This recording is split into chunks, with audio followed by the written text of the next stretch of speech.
Tu navigues sur le fleuve Amazon à bord d'une pirogue sous un soleil brûlant. Alors que tu regardes ta carte, ton bateau commence à tanguer d'avant en arrière. Le courant commence à devenir plus intense, alors tu t'accroches pour sauver ta vie. Tu ranges ta carte dans ta poche et essaies de reprendre le contrôle de ton bateau. Tu heurtes quelques rochers et tu te baisses pour éviter les branches d'arbres. Ton embarcation heurte un gros rocher sorti de nulle part et tu es propulsé par-dessus bord. Tu nages dans l'eau verte et trouble. Alors que tu fais de ton mieux pour atteindre le rivage, ta pirogue est emportée par le courant. Sous l'eau se trouve un tout nouveau monde d'animaux bizarres et dangereux. Les poissons kangourous sont des créatures ressemblant à des serpents qui peuvent atteindre jusqu'à 40 cm de long. Les arapaimas peuvent mesurer plus d'un homme adulte et sont plus grands que la plupart des joueurs de basket.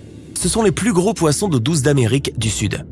Ils ont un système de branchies hybride qui les oblige à remonter à la surface toutes les 5 à 15 minutes afin d'inhaler de l'oxygène pour leur grande vessie natatoire. Tu nages hors des eaux déchaînées et tu te sèches. Oh non, ta carte est complètement trempée. Il n'y a aucun moyen d'arriver à ta destination sans elle. Tu t'aventures dans l'épaisse forêt tropicale en repoussant les branches et les feuilles. En t'enfonçant davantage, tu remarques quelque chose sur un arbre. Il bouge à peine, mais il a des griffes acérées et un pelage clairsemé. Il tend le bras vers une autre branche et essaie de se hisser, mais très lentement. Les paresseux dorment plus de la moitié de leur journée et ne descendent des arbres qu'une fois par semaine. Ils sont tellement immobiles que des algues et de la mousse poussent parfois sur leur fourrure. La forêt tropicale se densifie à chaque pas, jusqu'à ce que la lumière du soleil n'éclaire presque plus le chemin devant toi. Tu remarques qu'une silhouette te suit. À chaque branche sur laquelle tu marches, tu peux entendre un faible son juste à côté de toi qui se faufile. Tu commences à marcher un peu plus vite, mais le son te rattrape. Tu arrives à sortir de la partie dense et tu marches sur un chemin étroit jusqu'à ce que tu atteignes une falaise. Tu ne peux pas progresser normalement ici, alors tu te colles contre la paroi et tu marches de côté pour longer la falaise. Tu avances lentement avec la rivière à 10 mètres en dessous de toi. Tu bouges ton pied et quelques pierres tombent dans la rivière. Tu continues à avancer et fais un faux pas. Tu es sur le point de tomber, mais tu t'accroches à une grosse branche d'arbre et tu te hisses. Tu remarques un couple de grenouilles cocoy de Colombie à quelques centimètres de tes doigts. Toucher l'une de ces grenouilles peut être extrêmement dangereux et nocif, malgré leur magnifique motif coloré. La cocoille de Colombie est l'un des animaux les plus venimeux au monde. L'une d'elles bondit juste à côté de toi, alors tu lâches la branche et tombes dans la rivière. Les flots te ballottent jusqu'à ce que tu atteignes un courant calme. Sous toi se trouve une nuée de piranhas qui barbotent avec leurs dents acérées. La couleur rouge de leur peau ne laisse aucun doute, alors tu t'enfuis à la nage comme un athlète olympique. Les piranhas mangent tout ce qui leur passe sous les nageoires, quelle que soit sa taille.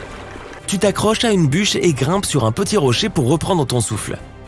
Il y a une énorme anguille électrique sous le rocher. Malgré leur nom, elles sont plus apparentées aux poissons-chats qu'aux anguilles. Elles utilisent leur puissant 600 volts d'électricité pour se défendre et attraper de la nourriture. Tu es coincé, sauf si tu es comme le basilic commun et que tu peux glisser sur l'eau comme un jet ski. Ces incroyables lézards ont des palmures spéciales sur leurs orteils et peuvent courir au-dessus de l'eau sur la distance d'un terrain de basket. Tu sautes sur un tas de rochers jusqu'à ce que tu atteignes le rivage. Tu continues à marcher le long de la rive jusqu'à ce que tu croises un rocher en mouvement. Tu te frottes les yeux et tu le vois à nouveau bouger. C'est une tortue à l'allure de dinosaure qui ressemble à un crocodile avec une armure. Le matamata est une tortue d'eau douce qui se camoufle dans son environnement pour attraper ses proies. Sa tête s'étire plus longuement que son corps. Tu te faufiles pour la dépasser et poursuis ton chemin. Tu retournes dans la forêt tropicale et trouves un endroit pour te reposer. Attends, il y a des fourmis géantes partout. Ce sont les plus grosses fourmis du monde et elles peuvent produire l'une des piqûres les plus douloureuses qui soient, comparable à celle d'une guêpe. Tu te lèves immédiatement et trouves un autre endroit pour te reposer. En continuant à marcher, tu remarques la même sensation de quelque chose qui te suit. Tu peux entendre le bruissement de quelques feuilles, mais il commence à faire sombre et il n'y a aucun moyen de savoir de quoi il s'agit. Tu trouves un joli petit coin pour faire un feu de camp et te reposer. Mais en Amazonie, tout est une menace. Sauf ces mignons capybaras qui se promènent. Ils vivent en groupe près des sources d'eau. Ce sont aussi les plus gros rongeurs du monde. Tu n'as pas à t'inquiéter de leur présence si tu es coincé au milieu de la forêt tropicale amazonienne. Soudain, tu sens que quelque chose se glisse à côté de toi. Tu regardes au sol et tu vois un énorme anaconda vert sur le point de t'étrangler. Ce sont les serpents les plus lourds du monde. Ils peuvent mesurer jusqu'à 6 mètres de long et ont un énorme appétit. Tu te lèves et tu t'enfuis en courant. Hurrah, tu as trouvé une grotte où t'abriter.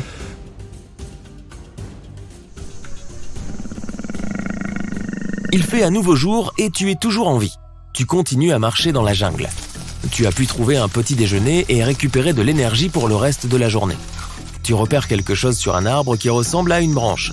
Mais il s'agit en fait d'un potou, un maître du camouflage qui peut passer des jours immobiles sur des branches d'arbres cassés. Ces oiseaux bizarres utilisent ces branches comme leur habitat permanent où ils pondent leurs œufs et se reposent toute la journée. Tu continues ton chemin dans la forêt tropicale et tu vois une araignée Phonotrya qui rampe sur une branche d'arbre juste devant toi. On en trouve 8 espèces dans la région de l'Amazonie. Elles font partie des araignées les plus agressives et les plus venimeuses qui existent. Tu fais donc un grand détour et t'en éloignes. Tu sens à nouveau quelque chose marcher à côté de toi, mais tu n'arrives toujours pas à déterminer ce que c'est. Devant toi, tu vois une falaise abrupte avec une chute d'eau qui tombe dans un grand lac. Il semble paisible jusqu'à ce que tu vois un groupe de caïmans noirs se rassembler autour de la rive. Ce sont les plus grands prédateurs de tout l'écosystème amazonien et ils se nourrissent de tout ce qui bouge. C'est une bonne chose que tu sois sur les hauteurs, sinon, oups. Tu glisses et tombes dans la rivière, en plein dans le bassin. Pour l'instant, aucun caïman ne t'a repéré. Tu nages sous l'eau et essaies d'atteindre l'extrémité opposée à celle où se trouvent les reptiles. En sortant et en te séchant, tu remarques de grandes taches noires sur toi. Tu essaies de les retirer, mais elles sont bien accrochées. La sangsue géante d'Amazonie trouve sa cible en suivant les mouvements et l'ombre. Une fois qu'elles sont fixées à la peau, il est extrêmement difficile de les extraire. La meilleure façon de le faire est de glisser ton doigt à côté de leur bouche et de les retirer lentement. Tu parviens à les enlever de ton corps et tu vois que les caïmans nagent vers toi. Tu es coincé avec ces reptiles affamés qui s'approchent. Soudain, un dauphin rose saute hors de l'eau et les éclabousse tous. Ils peuvent être plus grands que les humains et sont les stars de l'Amazonie. Les scientifiques pensent que leur couleur provient des capillaires sanguins de leur peau. En Amazonie, il y a même des requins bulldogs qui nagent partout. Ces poissons géants carnivores sont un danger pour les humains et peuvent nager aussi bien en eau salée qu'en eau douce. Ces requins s'attaquent à tout ce qui se trouve à leur portée, y compris les autres requins. Le dauphin a distrait les caïmans, alors tu grimpes sur la falaise et essaies de trouver le meilleur moyen de t'échapper. Les mâchoires béantes qui attendent que tu retombes dans le lac sont juste en dessous de toi. Tu parviens à grimper jusqu'au sommet, mais lorsque tes bras te hissent sur la plateforme, la première chose que tu vois est un jaguar qui te regarde droit dans les yeux. C'est la créature qui t'a suivi pendant tout ce temps. Tu te relèves et il commence à te tourner autour en préparant son attaque. Tu sais que tu ne peux pas affronter un jaguar, ni le distancer. Tu attrapes donc une grosse branche au sol pour te défendre. Il saute sur toi, mais tu te baisses juste à temps pour l'éviter. Le jaguar termine dans l'eau, loin des caïmans. Heureusement que ces gros chatons sont d'excellents nageurs. Tu te relèves et continues. À ta grande surprise, tu retrouves ta pirogue. Tu la répares et tu sors de cet enfer vert. Ouf! La chose la plus difficile au monde, c'est de sortir d'un lit bien chaud tôt le matin. La seconde chose la plus difficile au monde, c'est de s'asseoir à un bureau et de se forcer à travailler. C'est vachement dur de lire un gros bouquin ou de faire sa propre cuisine. C'est quasiment impossible de gagner de l'argent. Faire du sport, ça relève du fantasme.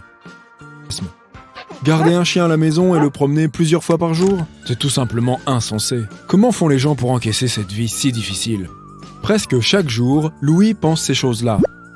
Et il est la personne la plus paresseuse au monde. Il n'aime qu'une seule chose, regarder des séries télé et des films. Et c'est ainsi qu'un jour, il se réveille dans un corps plat en 2 dimensions. Le volume de ses muscles et de ses os a diminué de près de 99%. Il ne peut pas éteindre son réveil, car son corps n'est pas assez épais et émet à peine de la chaleur. Face à la sonnerie constante du réveil matin, il essaye de retirer la couverture, mais elle est trop lourde pour lui. Louis sort de son lit en rampant.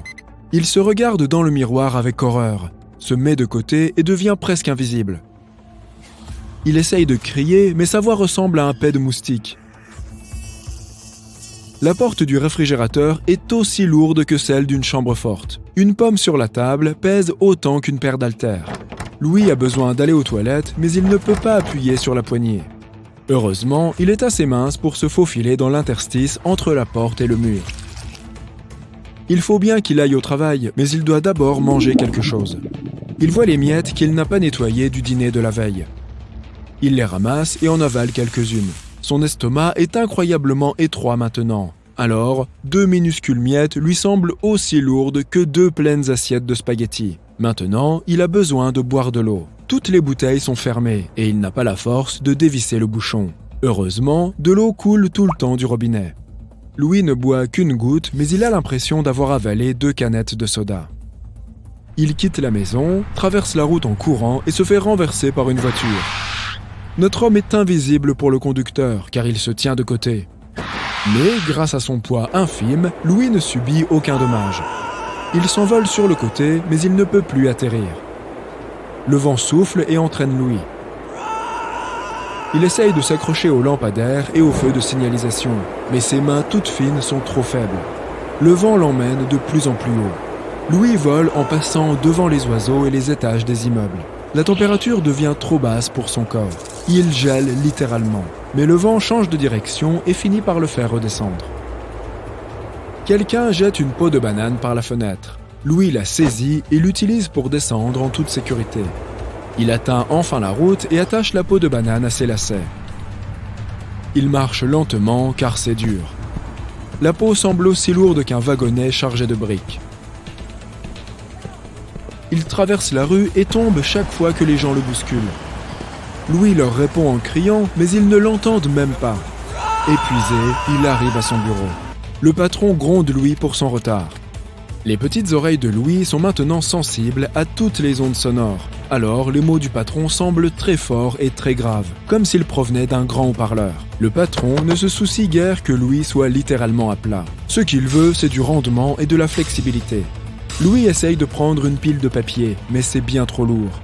Alors, il déplace une feuille à la fois sur son bureau. Chaque page pèse autant que 10 skateboards empilés pour lui. Il déplace 3 documents et a l'impression d'avoir couru un marathon.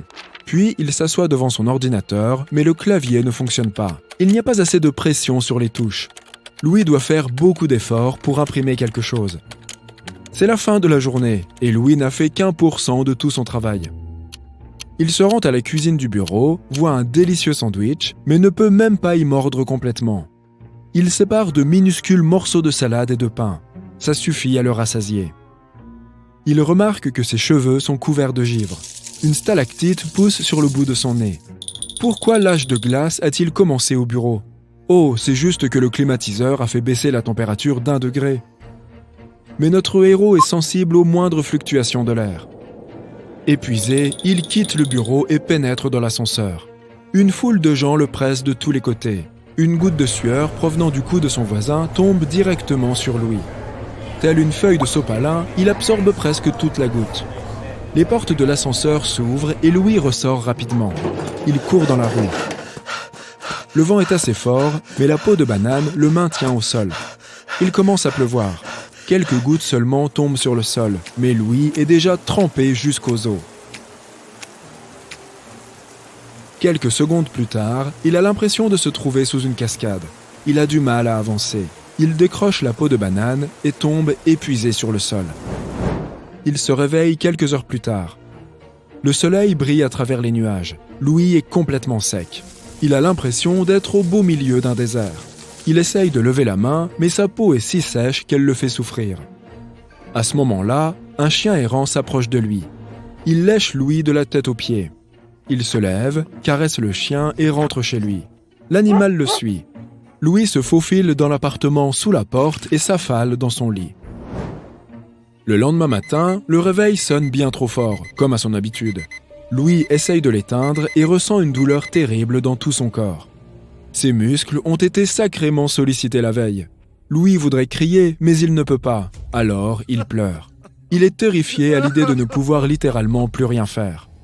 Il passe plusieurs jours au lit et ne se lève que pour aller aux toilettes et remplir son estomac de miettes de pain et d'eau du robinet. À un moment donné, il réalise qu'il ne peut tout simplement plus vivre comme ça. La nourriture exquise, les boissons délicieuses et un mode de vie ordinaire lui manquent terriblement. Il décide de se jeter corps et âme dans la musculation. Chaque jour, il fait des pompes, des squats et des tractions. Ses muscles ne sont plus aussi minces et, à présent, après 2 mois d'entraînement intensif, il arrive à soulever le couvercle de son ordinateur portable. Au travail, il parvient à amener 3 feuilles de papier à la fois sur son bureau et peut taper jusqu'à 200 mots par jour. Il lit chaque document et comprend que son travail n'est pas si ennuyeux ou inutile. Le patron remarque la motivation de Louis et lui accorde enfin une augmentation. Notre héros chaparde de petits morceaux de légumes et de jambon dans les sandwichs des autres. Mais il est convaincu qu'il sera capable de préparer le sien tôt ou tard. Chaque jour, le chien l'accompagne de la maison au travail. Lorsque le vent souffle fort, il s'accroche à sa fourrure. Il est maintenant assez costaud pour déverrouiller à nouveau sa porte d'entrée, ce qui signifie qu'il peut laisser le chien entrer dans sa maison. Les entraînements quotidiens et la persévérance finissent par rendre Louis heureux. Il se sent mieux qu'à l'époque où il avait un corps normal. Un mode de vie aussi actif incite Louis à lire plus de livres. Il s'avère que la littérature est passionnante. Et c'est ainsi qu'un jour, il se réveille en 3D. Il se sent comme un super-héros, prêt à devenir le plus grand cuisinier du monde, à gagner plein d'argent et à remporter une médaille olympique dans n'importe quel sport. Il peut tout faire. Pourquoi ne l'a-t-il pas réalisé avant ? Maintenant, la vie semble fascinante et pleine de sens. Mais là tout de suite, il préfère allumer son ordinateur portable pour commencer à regarder une nouvelle série. Un petit épisode d'abord, et toutes les bonnes résolutions juste après, se dit-il. Sauf que Louis a pris l'habitude de fournir des efforts démesurés rien que pour ouvrir un bouchon quand il était en 2D. Et maintenant, il détruit accidentellement son ordinateur. Tant mieux pour lui. Il se rend compte que c'était un piège à fainéant, et jure qu'on ne l'y reprendra plus. Tu travailles dans une grande réserve naturelle qui abrite plus de 1000 espèces d'animaux. La nuit, tu traverses le territoire en jeep pour voir si tout va bien. La plupart des animaux dorment. Soudain, tu entends les singes crier. Ils sautent de branche en branche. Un troupeau de chevaux sauvages sort de la forêt en courant. Ils ont l'air inquiets, eux aussi. Tu entends de nombreux animaux pleurer. On dirait qu'une chose étrange et inconnue s'est réveillée et a horrifié toute la réserve. Tu vois un éclair dans le ciel nocturne, c'est une météorite et elle vole droit vers toi. Tu montes dans ta voiture, tu appuies sur l'accélérateur et tu t'éloignes le plus loin possible. La roche spatiale tombe juste devant toi et projette ton véhicule sur le côté. Tu t'évanouis. La météorite tombée émet une étrange lueur jaune. Tu es inconscient à l'intérieur de ta voiture renversée. Tous les animaux se sont calmés.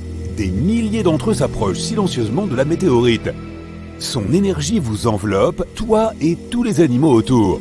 Plus l'énergie rayonne, plus la roche spatiale rétrécit. Au matin, la météorite s'évapore dans l'air. Elle a absorbé les pouvoirs des animaux et te les a transmis. Tu te réveilles dans l'herbe près de ta voiture, entouré de plusieurs personnes. Ce sont les employés de la réserve et des agents en costume sombre. Ils étudient le cratère dans le sol et te demandent ce qui s'est passé. Tu leur parles de la météorite et ils t'ordonnent de les suivre. L'un d'eux te saisit fermement par les épaules. Tu n'aimes pas ça et tu veux t'échapper. 2 agents te tiennent. Tu te mets en colère et tu sens tes muscles se contracter et ta peau se couvre de fourrure. Tu repousses rapidement les hommes et tu rugis. Tes ongles se sont transformés en griffes. Tu as reçu les pouvoirs d'un ours et tu es aussi fort et féroce. Tu t'enfuis dans la forêt, mais les agents te suivent. Tu veux être plus rapide et tu sens ta colonne vertébrale changer de forme. Tu cours désormais à 4 pattes très vite. Tu as le pouvoir du guépard, l'animal le plus rapide de la Terre. C'est incroyable. Tu peux utiliser ton esprit pour acquérir les pouvoirs de n'importe quel animal. Tu te caches dans la forêt. Les agents sont loin derrière toi. Tu entends un hélicoptère dans le ciel, il projette un faisceau lumineux de projecteurs. Aïe, ils t'ont remarqué. Les agents utilisent un mégaphone pour te demander de t'arrêter. Mais tu sais ce qui t'attend. Des laboratoires, des expériences, la vie dans une cage. Tu as vu beaucoup de films à ce sujet, alors tu n'abandonneras pas. Tu cours hors de la forêt. Ils tirent des fléchettes sur toi. Tu te diriges rapidement vers un grand lac et plonges dedans. Des branchies se forment sur ton cou. C'est si bon de faire passer de l'eau à travers elles. Des palmes ont poussé sur tes bras et tes jambes. Tes pieds sont comme des nageoires. Tes jambes fusionnent pour former une grande queue et tu es maintenant un morse. Tu traverses rapidement le lac à la nage et débarques sur le rivage de l'autre côté. Plusieurs voitures et motos font le tour du lac pour te rattraper. Il y a une autre forêt devant toi, mais cette fois, elle est trop dense. Il n'y a pas d'espace pour courir vite, mais tu peux avoir la force d'un singe. tes mains s'allongent et tes doigts deviennent plus forts. Tu sautes sur un arbre, tu grimpes au sommet et tu scannes des yeux la réserve. Tu dois aller vers le sud et atteindre une petite ville pour te restaurer. Après quelques heures, tu atteins la limite de la réserve. Tu dois maintenant sauter par-dessus une haute clôture. Tes jambes deviennent fortes, tu sautes comme un kangourou, mais ce n'est pas assez haut. Tu tombes au sol. L'hélicoptère te rattrape. Tu acquiers des pouvoirs de lézard. Des écailles collantes poussent sur tes paumes. Tu escalades rapidement le mur de béton et sautes de l'autre côté. Tu te retrouves dans les hautes herbes. Des agents viennent vers toi de tous les côtés. Tu penses à te transformer en serpent, tes bras et tes jambes fusionnent avec ton corps. Tu peux maintenant ramper. Tu passes devant tous les agents et tu te retrouves sur la route. Tu vois une voiture au loin, tu lèves la main et lui demandes de s'arrêter. Oh non, c'est le véhicule des agents. Ils t'entourent. Le projecteur de l'hélicoptère est braqué sur toi. Tu n'as nulle part où aller. Mais tu peux voler. Tes vêtements se déchirent dans ton dos, d'énormes ailes poussent de tes omoplates. Tu t'élèves dans les airs. Il fait plutôt froid ici, mais les plumes sur ton corps te protègent du vent. Super, tu peux voler. C'est incroyable. Mais aïe, tu as l'impression que quelqu'un t'a pincé par derrière.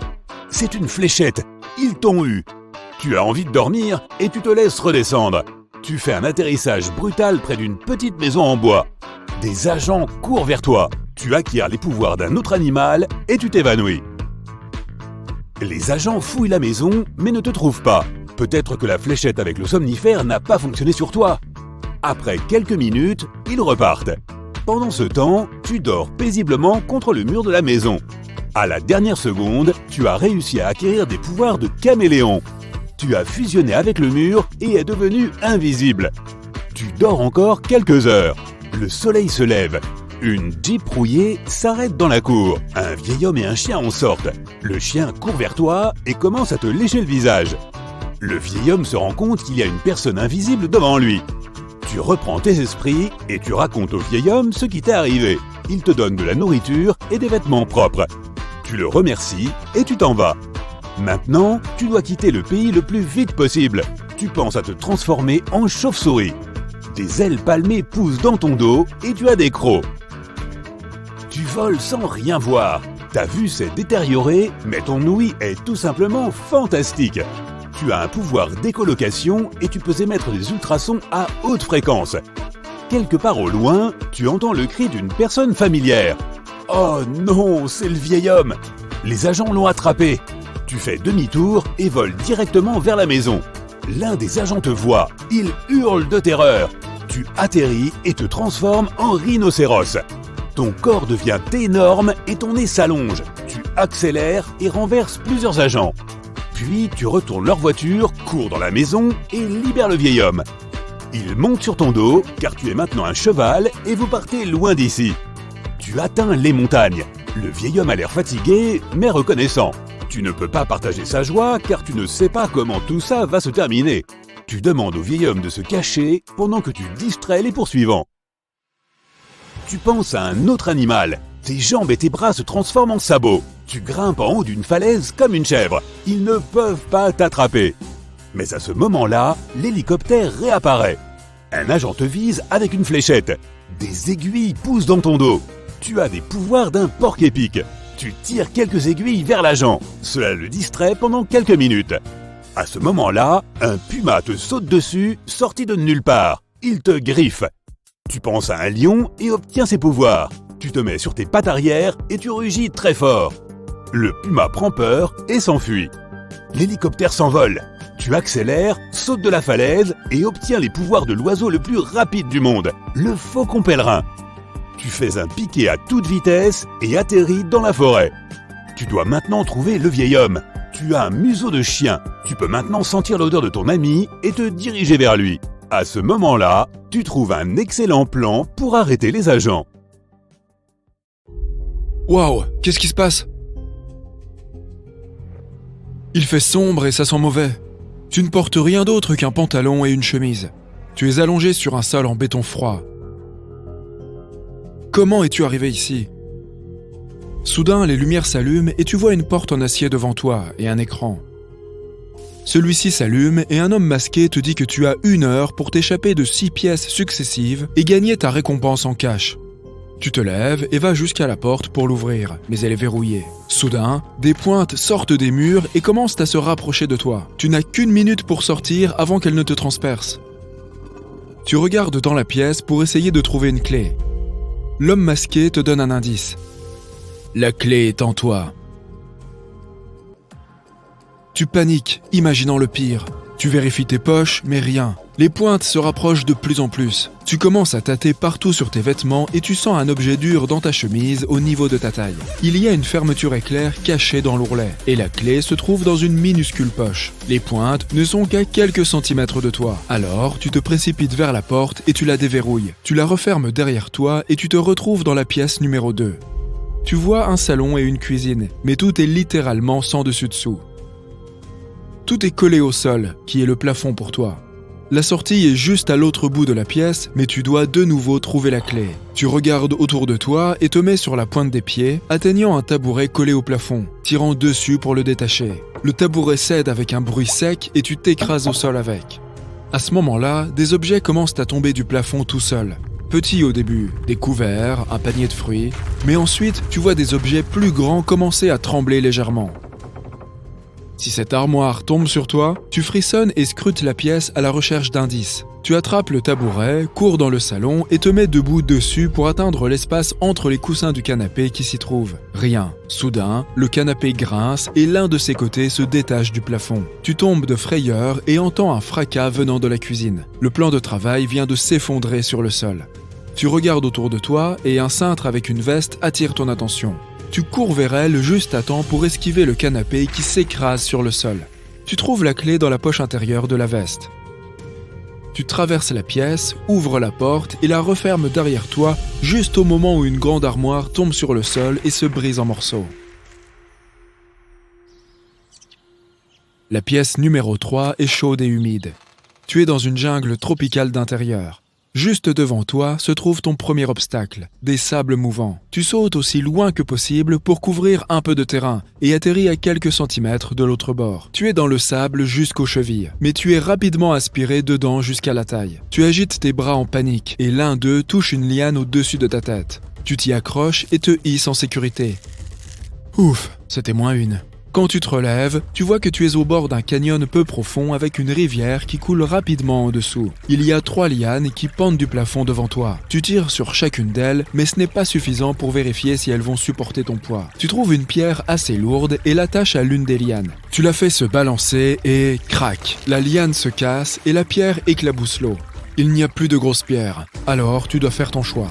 Tu fermes les yeux, tu te balances sur une autre liane et elle se casse aussi, t'envoyant directement dans la rivière. Le courant t'emmène vers ce qui ressemble à une chute d'eau. Tu regardes autour de toi en panique et tu remarques quelques racines qui dépassent de l'autre rive. Tu les attrapes dans un dernier effort et tu t'extrais de l'eau. En respirant fortement, tu lèves ta tête et vois la porte de la pièce suivante à quelques encablures. Tu t'y diriges sur tes jambes vacillantes. Elle s'ouvre automatiquement. La pièce numéro 4 est remplie de foin. Tu lis un panneau sur le mur qui dit « Trouver la clé est comme trouver une aiguille dans une botte de foin ». En regardant dans la pièce, tu entends une étincelle et tu comprends que le son provient d'une longue mèche qui vient d'être allumée. Son autre extrémité est enfouie dans une grande botte de foin. Une fois que la flamme aura atteint la pile, toute la pièce deviendra un four. Tu fouilles frénétiquement dans le foin. Tu es encore trempé et tu transpires abondamment, si bien que le foin colle à toi comme de la glu. En fouillant dans le foin, tu tombes sur quelque chose de gros et lourd, un détecteur de métaux.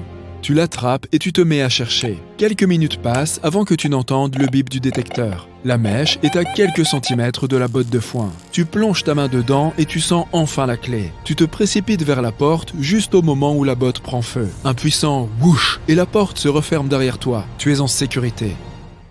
La 5e pièce est plongée dans l'obscurité. Tu commences à marcher en tenant tes mains devant toi. Après une douzaine de pas, un projecteur lumineux s'allume et tu plisses les yeux. Tu te tiens sur une plateforme composée de 9 panneaux carrés et il y a un panier de basket à distance de lancer. Tu ne peux pas t'approcher davantage. Il y a un gouffre entre toi et le panier. Et à tes pieds se trouvent 5 ballons de basket. Un écran s'allume au-dessus du panier et indique 0 sur 3. Tu dois donc faire entrer 3 ballons dans le panier pour aller plus loin. Tu en attrapes un et le lances. Le ballon frappe l'arceau et rebondit, disparaissant dans l'obscurité. Puis un grondement métallique vient de derrière toi, et quand tu regardes autour de toi, tu vois que 3 des panneaux à l'arrière sont tombés dans le gouffre. Tu avales ta salive et prends le 2e ballon. Tu le lances, bingo! Le ballon tombe directement dans le panier, et le compteur passe à 1 sur 3.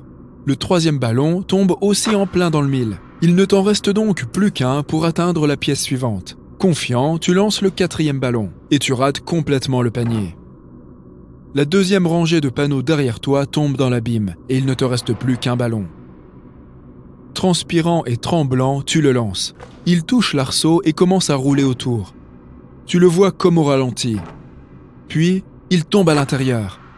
Tu as réussi, le panier s'abaisse et d'autres panneaux s'élèvent devant toi, ouvrant la voie à la porte qui s'est ouverte de l'autre côté. Tu te diriges vers la dernière pièce. Une course d'obstacles t'y attend. Cette fois, la porte est grande ouverte. Mais un compte à rebours se lance et la porte se ferme lentement. Tu rassembles toute l'énergie qu'il te reste et tu traverses le parcours à toute vitesse. Tu avances sur des barres de singe, tu sautes de panneau en panneau, tu rampes dans un tunnel et tu escalades un mur. Tu ne sens plus tes bras et tes jambes, mais tu y arrives enfin. Tu glisses vers le bas et à droite vers la sortie. Tu te retrouves dans un sous-sol, vide, à l'exception d'une table avec une lampe et une enveloppe épaisse posée dessus. Tu ouvres l'enveloppe et trouves 10 000 € en liquide à l'intérieur, ainsi qu'une note écrite à la main. Elle dit « Merci d'avoir joué à mon petit jeu. Si jamais tu veux recommencer, appelle-moi. » Au moment où tu lis le dernier mot, la lumière s'éteint et tu n'entends qu'un sifflement avant de perdre conscience. Tu te réveilles dans ton lit et tu sursautes, regardant autour de toi, désorienté. Tout cela n'était-il qu'un rêve? Mais tu remarques alors une enveloppe sur ta table de chevet. L'argent est là et la note aussi. Et au verso de la note, il y a un numéro de téléphone. Tu frissonnes, mais tu la ranges dans le tiroir. Pour le moment. Tu as enfin réussi. Tu as créé un simulateur qui te permet de te dupliquer sur les applis de ton téléphone pour apprendre plus vite. Tu branches ton téléphone, tu ouvres Google et tu mets un casque avec des lunettes qui te permettent de voir à 360 degrés. Tu les fixes et tu appelles ta sœur pour qu'elle allume la machine. Elle ne répond pas, donc tu vas voir dans sa chambre. Elle est en train de faire un défi de danse sur TikTok. Tu te moques d'elle et tu insistes pour qu'elle vienne allumer la machine à l'étage du dessous. Elle te suit sans pour autant lâcher son TikTok. Elle s'énerve et ouvre TikTok sur ton téléphone en cachette. Elle active enfin la machine. Tu es dans ta simulation, mais quelque chose cloche. Tu traverses un vortex virtuel. Tu vois tous les logos des applications qui virevoltent autour de toi et tu atterris face contre terre sur une surface noire. Tu as peur, ton cœur bat la chamade.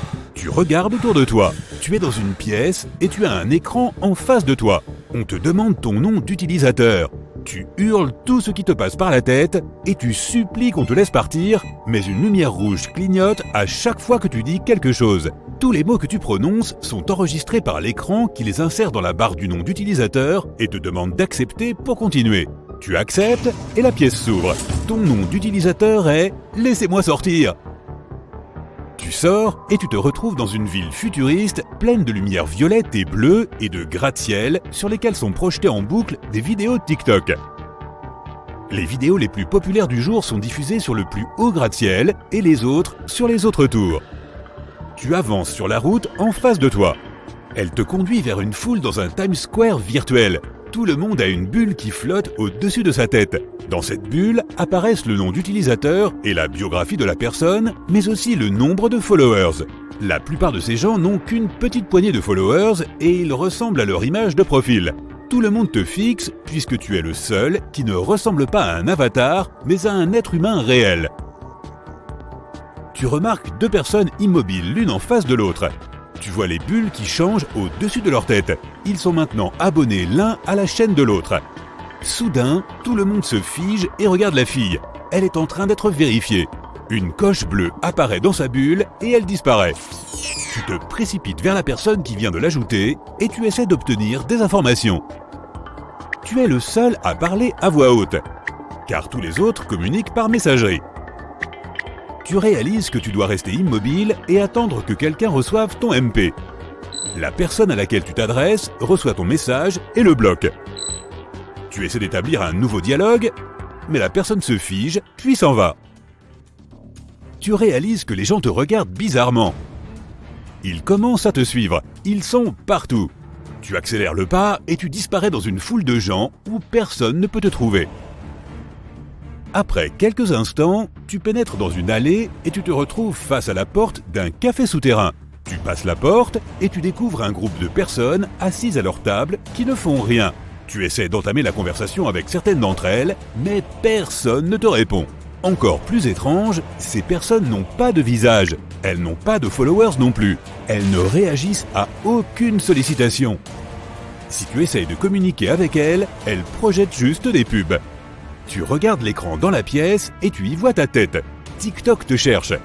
Tu entends quelqu'un qui toque à la porte et des douzaines de personnes se précipitent à l'intérieur du bar.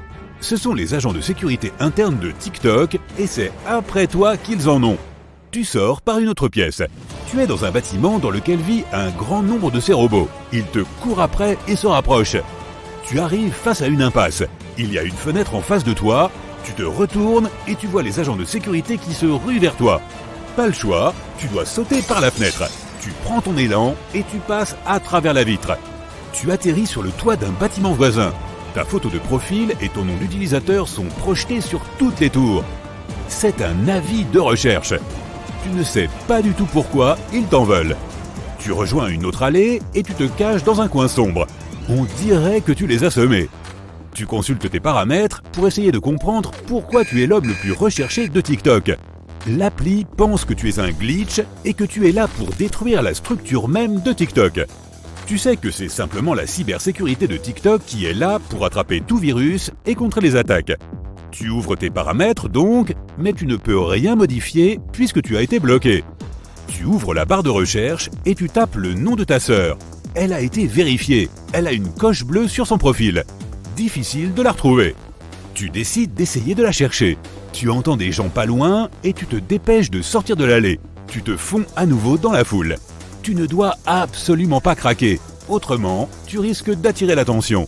Tu arrives sur l'avenue des hashtags, là où se trouvent toutes les vidéos populaires. Jusqu'à maintenant, personne ne t'a remarqué. Les hashtags les plus utilisés sont tout en haut.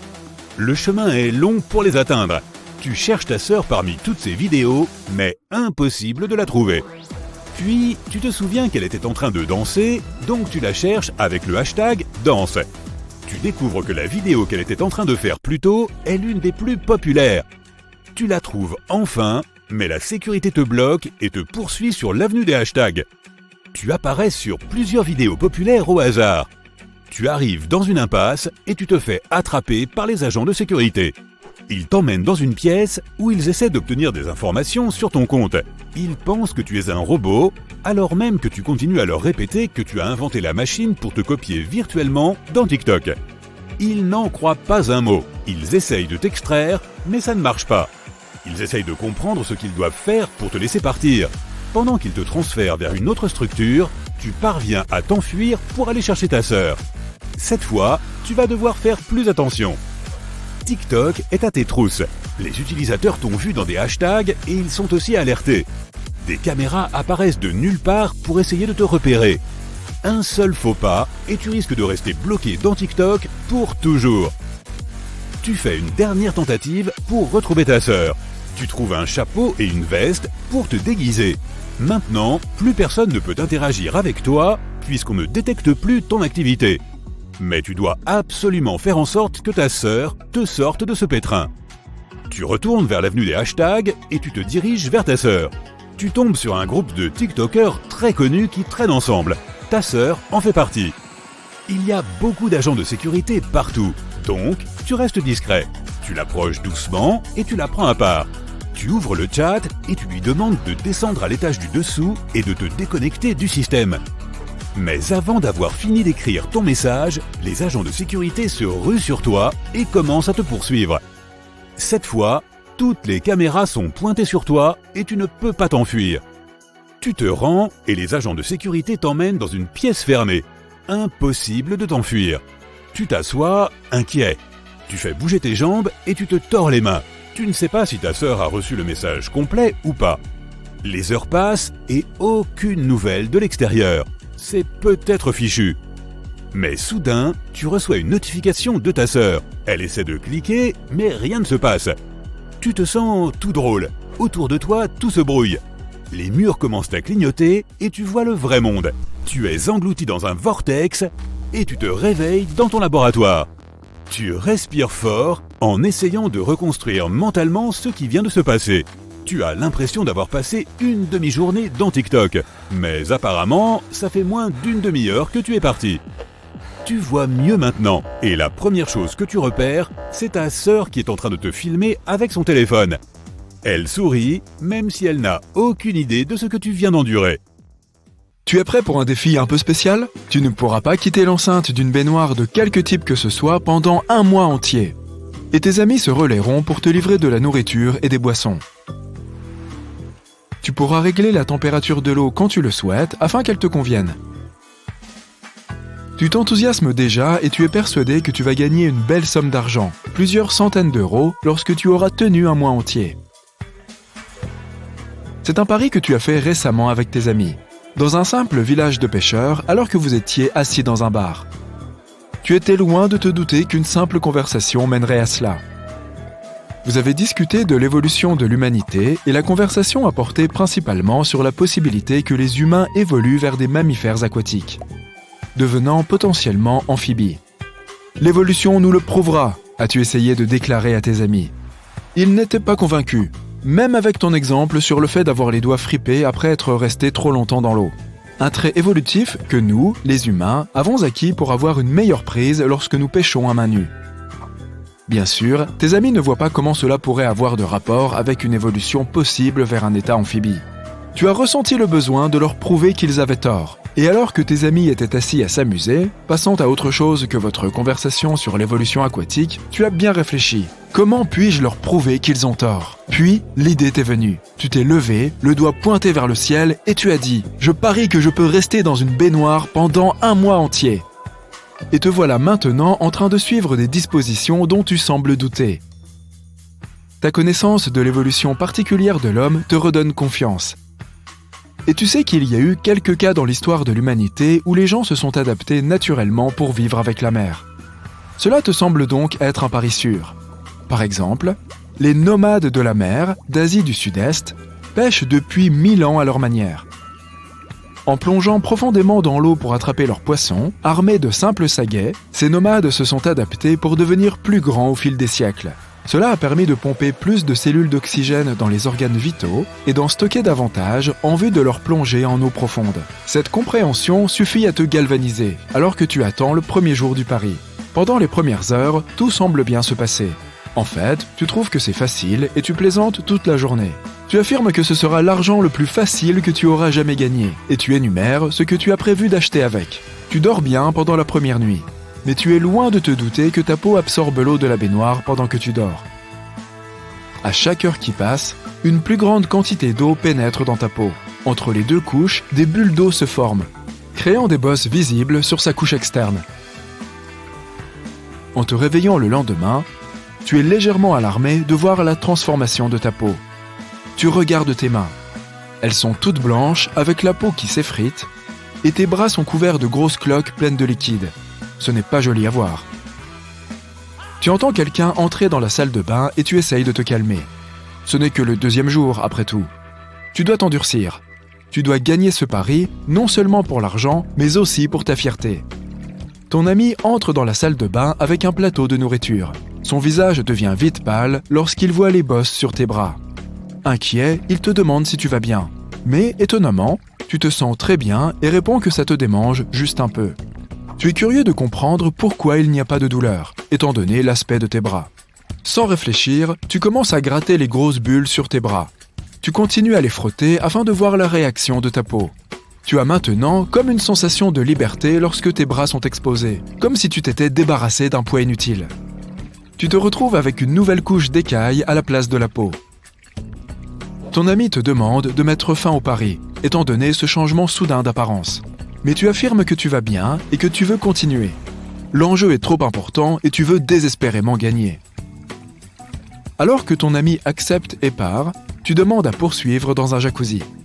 Ton souhait est exaucé, et maintenant, non seulement tes amis viennent te rendre visite, mais aussi les membres du village, très curieux, car des événements comme celui-ci ne restent pas secrets longtemps dans un village aussi petit. Au fil des jours, d'autres écailles apparaissent à la place de ta peau, couvrant tes jambes, tes bras et le bas de ton corps. Ta peau est encore visible sur la majeure partie de ton corps, mais les écailles se répandent rapidement, de la même façon qu'une éruption cutanée.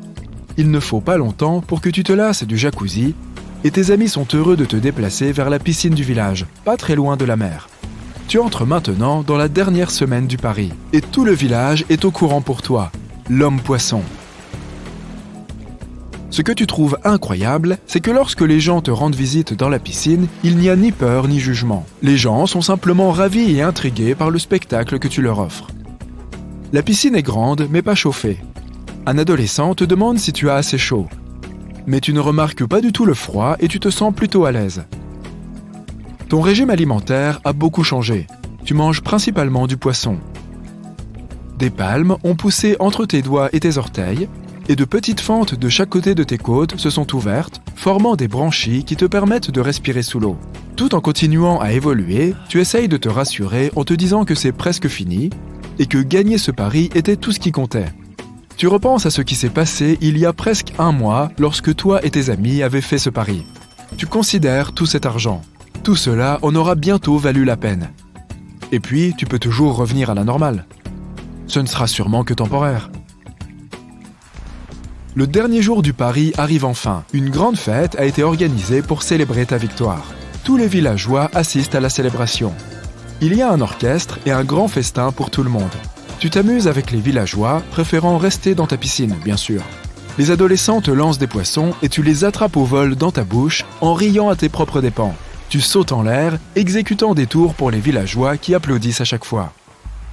Au fur et à mesure que la fête se prolonge, tu te détaches lentement de la célébration, méditant tout seul dans ta piscine. Tu sens que tu te lasses des festivités et de l'attention. Tu regardes les villageois rire et faire la fête. Tu penses que tu n'es plus à ta place dans ce petit village. Tu ressens une envie soudaine de partir et la fête ne t'intéresse plus. L'argent du pari ne t'intéresse pas non plus. Il ne t'importe plus d'avoir prouvé que tout le monde avait tort. Tu ne ressens que l'envie d'être libre. Tu nages jusqu'au bord de la piscine. Il fait nuit, donc personne ne peut voir ta tentative d'évasion. En t'extirpant, le poids de ton corps hors de l'eau est si lourd et tes jambes et tes bras sont si faibles que tu t'effondres et dois ramper très lentement vers la plage. Finalement, tu arrives au bord de la plage et tu t'effondres en arrivant dans l'eau, à bout de souffle. Les petites vagues d'eau salée que tu sens éclabousser ton visage te revigorent après ton périple épuisant. Une fois que tu as rassemblé assez d'énergie, tu commences à nager vers des eaux plus profondes. Et, comme un poisson dans l'eau, tu nages avec aisance. Ce que tu ressens en ce moment, c'est d'avoir été dans une cage toute ta vie. Maintenant, tu es enfin libre. La sensation grisante de l'eau et de son étendue illimitée te semble paradisiaque. Alors que tu nages plus loin dans la mer, tu t'arrêtes soudain pour regarder le village pendant un instant. Tu fais une pause et tu regardes ce qui était autrefois tout ce que tu connaissais, et tu écoutes les sons étouffés au loin en réfléchissant à ton ancienne existence. Tu ne ressens aucune émotion en regardant en arrière, sans regret ni remords. Tu plonges dans l'eau, prêt à recommencer la nouvelle vie sous la mer. Le détective Barclay regarde des dossiers devant lui et fronce les sourcils. Il enquête sur une série de braquages de banques dans la ville. Il n'avait jamais rien vu d'aussi brutal et en même temps d'aussi magistral. Les portes des coffres étaient tout simplement déchiquetées et le seul indice que l'on avait pu trouver était les bords littéralement fondus des coffres. Comme si quelqu'un avait utilisé un chalumeau, mais alors il devait être aussi chaud que le soleil. Le détective bâille et se prépare à se lever de son bureau quand le téléphone sonne. « Détective, un autre vol en ville. La banque centrale cette fois. Venez immédiatement. » Barclay soupire et enfile son imperméable. La nuit allait être longue. Lorsqu'il est arrivé, une brigade de police était déjà sur place. Mais une chose a attiré son attention. Cette fois, il y avait des témoins, contrairement au cas précédent. 2 personnes étaient assises à l'arrière de l'ambulance, recroquevillées sous des couvertures. Barclay demande aux policiers de les garder là jusqu'à son retour et entre à l'intérieur de la banque. Le scénario était le même que d'habitude. D'épaisses portes métalliques défoncées, une chambre forte vide et aucune autre trace. Barclay retourne interroger les témoins. D'après leur déclaration, il comprend qu'ils étaient restés tard pour régler quelques affaires urgentes. Quand soudain, la porte de la banque s'était ouverte et que 3 personnes portant des masques noirs étaient entrées. Il semblait surpris de voir quelqu'un dans la banque. Mais alors, l'un d'eux a relevé le bas de son masque et a craché au visage des employés. La substance sentait mauvais et était manifestement toxique. Mais avant de perdre conscience, les témoins ont entendu les voleurs entrer dans la chambre forte, ont vu un flash lumineux et sont devenus presque sourds à cause du boom qui a suivi. Puis, ils se sont tous les 2 évanouis et quand ils sont revenus à eux, il n'y avait plus que la police et l'ambulance. Barclay a tout noté dans son carnet et s'est précipité dans la banque, les yeux rivés au sol.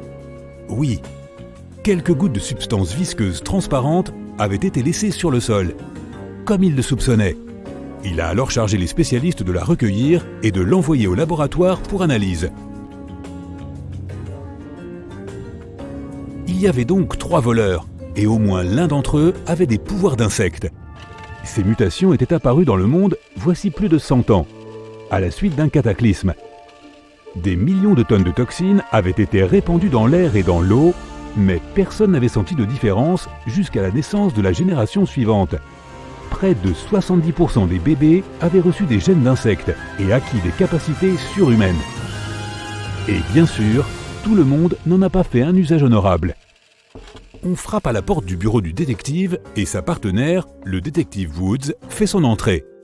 Ancienne formatrice de l'unité K9, elle est dotée des capacités d'une mythe tigrée. Elle peut envoyer des signaux ultrasoniques pulsés que seuls les animaux et les insectes peuvent entendre. Woods se rapproche du bureau de Barclay en 3 longues enjambées et y dépose un dossier avec un sourire suffisant. « Jetez-y un coup d'œil », dit-elle mystérieusement. En regardant le dossier, Barclay écarquille les yeux. « Mais ça veut dire qu'on les a sur un plateau ?» finit-il par s'exclamer. « Exactement », répondit Woods. « Ok, allons les chercher. » Ils conduisent sans gyrophare pour ne pas attirer l'attention jusqu'à l'adresse où est censé habiter Jeremy Blythe, un type qu'ils avaient coffré 2 ans auparavant. Les résultats du laboratoire montraient la présence de son ADN dans l'échantillon de la banque.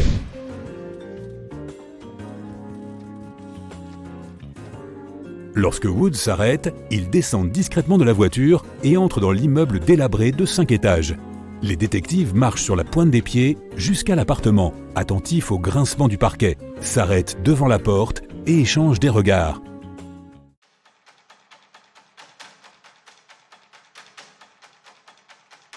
Alors que Barclay s'apprêtait à enfoncer la porte, celle-ci vola soudain en éclats et une énorme silhouette se précipita sur eux, les plaquant tous 2 contre le mur opposé. Étourdi, Barclay a juste eu le temps de remarquer 2 autres silhouettes qui s'enfuyaient dans le couloir.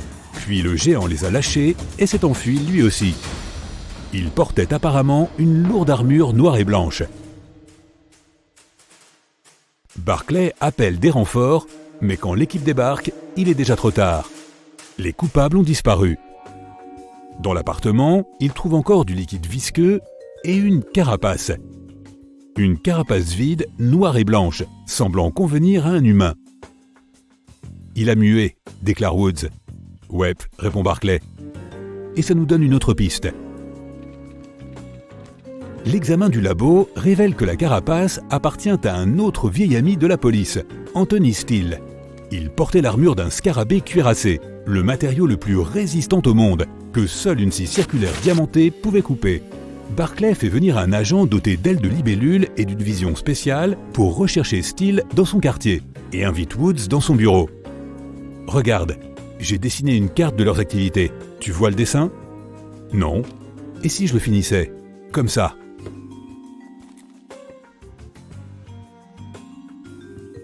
Barclay regarde Woods pour voir sa réaction. C'est une spirale ?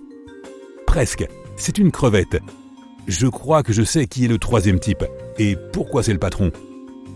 Les détectives guettent près de la banque qui, d'après la carte, devrait être la prochaine cible des braqueurs. Cela faisait 3 jours qu'ils surveillaient les environs et se préparaient à l'assaut. Enfin, le 5e jour, 4 heures après la fermeture de la banque, ils ont vu 3 silhouettes s'approcher du bâtiment. L'une d'elles était énorme et a franchi les portes de la banque sans même s'arrêter. Barclay a alors fait signe aux officiers en embuscade de se tenir prêts et se rend vers la banque avec Woods. Il n'y a personne à l'intérieur, comme il l'avait convenu avec le directeur. Les détectives suivent les voleurs pratiquement jusqu'à la chambre forte, s'arrêtant derrière un coin. Woods sort alors un miroir de poche pour leur permettre de voir ce qui se trame. L'énorme homme et un autre font 2 pas en arrière, tandis que le 3e s'approche des portes de la chambre forte et enlève un de ses gants. Il y a une grosse et effrayante pince de crabe en dessous, avec sa plus petite partie relevée comme une gâchette. L'homme dirige son bras mutant vers la porte, la pince se met en action et il y a un flash aveuglant et un boom assourdissant qui oblige les 2 détectives à se boucher les oreilles avec les mains. Quand ils peuvent de nouveau voir et entendre, ils voient que la porte de la chambre forte est de nouveau arrachée et encore fumante. Les voleurs entrent alors et un cri retentit à l'intérieur. Pas un geste. Un groupe spécial était placé dans la chambre forte toutes les nuits. Ils avaient tous des pouvoirs de scarabée bombardiers. Alors que les criminels se retournaient pour s'enfuir, 4 jets de liquide rougeâtre leur sont projetés dans le dos. L'homme immense, Steele, arrive en dernier et prend tout le choc sur lui. Il est projeté face contre terre et ses vêtements se désintègrent à cause de l'acide. Mais l'armure en dessous reste intacte. Ses complices courent vers le coin et foncent sur les détectives. Blythe arrache son masque facial et crache en visant le visage de Woods, mais il le manque et tombe par terre. Barclay voit que Woods se tient debout, la bouche grande ouverte et qu'elle hurle ses ultrasons vers Blythe pour le stopper. Le chef de la bande les dépasse et continue à courir. Barclay se précipite à sa suite. Mais alors que le criminel sortait en courant par la porte d'entrée, des officiers armés l'ont entouré et lui ont ordonné de lever les mains. Barclay le voit s'arrêter et faire ce qu'on lui dit. Mais quand il a compris ce qui se passait, il était déjà trop tard. Il saute derrière un bureau et se bouche les oreilles. La super griffe surgit de nouveau, envoyant une impulsion de lumière dans toute la pièce. Un grondement de tonnerre se fait entendre. Les officiers crient et tombent au sol. Le chef de gang se dirige vers une brèche dans leur ligne de front et sa griffe se met lentement en position armée, prête à dégainer. Barclay se lance à sa poursuite et demande des renforts au commissariat. Commence alors une course-poursuite de près d'1 kilomètre. Zigzagant dans le quartier et franchissant des obstacles, le criminel est étonnamment agile malgré sa griffe encombrante. Mais à un tournant, il s'arrête brutalement et est comme soulevé du sol, retombant sur le dos. C'est la libellule que l'agent Barclay avait envoyée un peu plus tôt. Elle avait attrapé le voleur par le haut et l'avait jeté à terre. Barclay ne parvint qu'à crier « Mettez-vous à l'abri !» lorsqu'il vit, comme au ralenti, la griffe maléfique se levait à nouveau et se refermait d'un coup sec. La décharge le rendit aveugle et sourd pendant 1 seconde, et Barclay trébucha, mais il resta sur ses pieds, et frappa le coupable qui était sur le point de s'enfuir à nouveau. L'officier libellule gisait à proximité, assommé, mais sain et sauf. Barclay attaque alors le criminel par derrière, le prend par les poignets et le relâche après 1 seconde. Le voleur essaie de s'enfuir, mais tombe la tête la première, incapable de décoller ses mains l'une de l'autre. Elles étaient recouvertes d'un épais fil argenté. Pistolet crevette, hein ? Barclay se relève, haletant mais souriant. Eh bien moi, tu vois, je suis une araignée à écorce, et tu ferais mieux de ne pas t'en prendre à des gens comme moi. Allez, je t'emmène au poste.